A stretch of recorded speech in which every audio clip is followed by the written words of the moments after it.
First and foremost, I would like to say sorry for all the different noises that you might be heard in this recording because andito po ako sa bukid po namin ngayon. So, expected po na marami po talagang hayop na maiingay po. So, my topic is all about criticisms.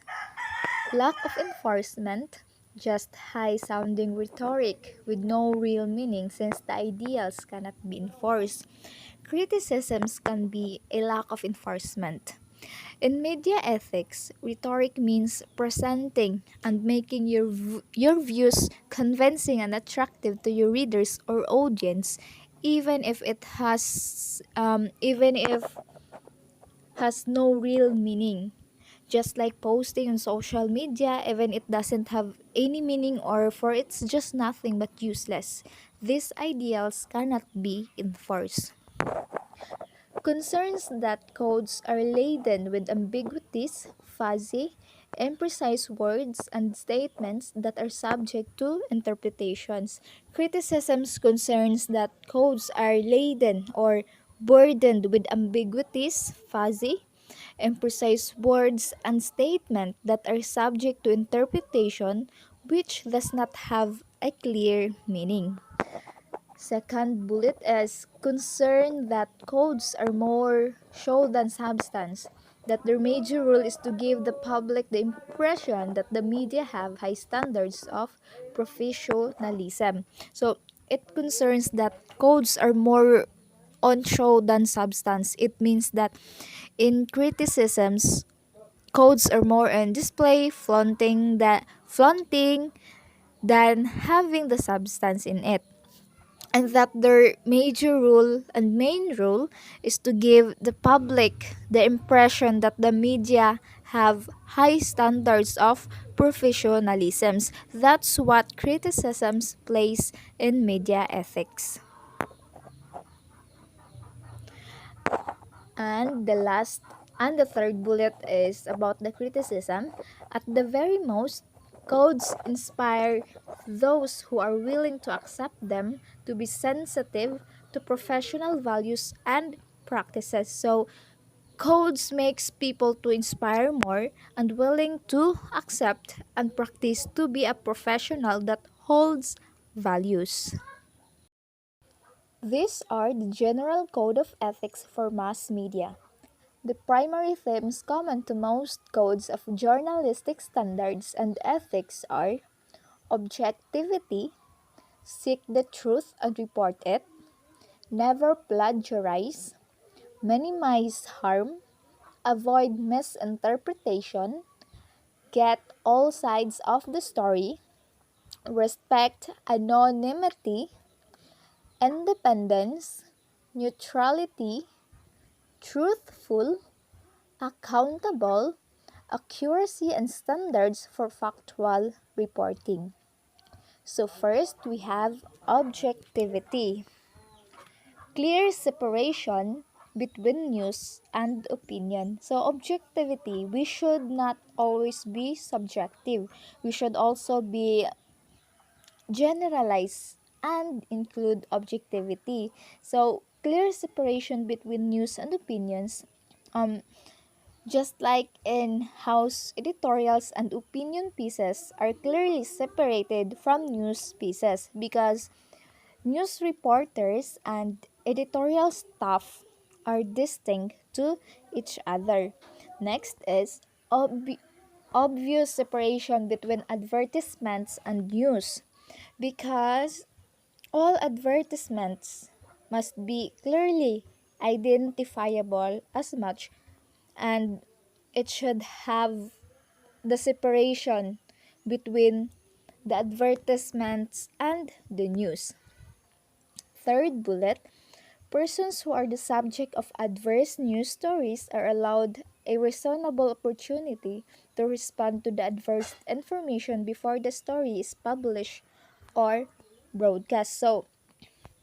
If the story new if the news stories are subjective, the person who are involved in that news has the opportunity to respond if it is okay for her or him to publish his or her story. They should ask first the permission before the story will be published or broadcast.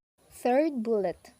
Reporter must avoid conflicts of interest, incentives to report a story with a given angle. So this must include not taking bribes and not reporting on stories that affect the reporter's personal, economic, or political interest that might cause conflicts, especially in reporting story with a given angle. The next bullet, competing points of view are balanced and fairly characterized. In competing or getting some points of view, there must be balance and fairness in characterizing the opinions or points of view of other people. And also, the interference with reporting by any entity, including censorship, must be always disclosed.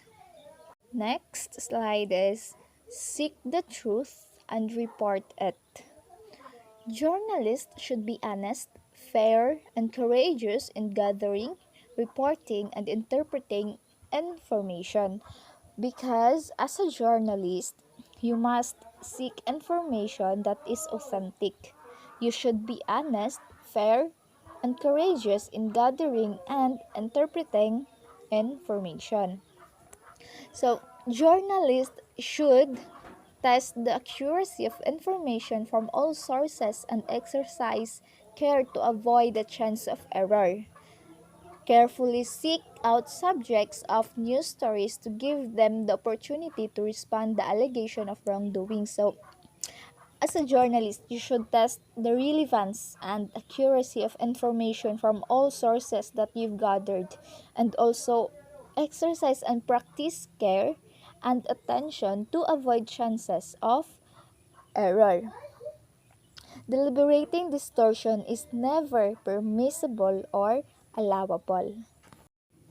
Journalists should carefully seek out the subject of the news stories, enable for them to respond to the allegation of the wrongdoings that they face. The subject must also have the opportunity to tell the story in his or her points of view. And the next one is identify sources whenever possible. So, journalists should also identify all the sources that they have, because the public is entitled to as much information as possible on sources' reliability. And then always question sources' motives before promising anonymity. Journalists should always clarify the motives of the sources before they take actions, to clarify conditions attached to any promise that made in exchange for information. So, keeping promises. The last one is never distort the content of news, photos, or videos. So, journalists should not distort or deform or change the content of the news, photos, or videos. Image enhancement for technical clarify is always permissible or it is allowable. So that would be all my part. The rest of the general code of ethics will be discussed by my group mates. Thank you.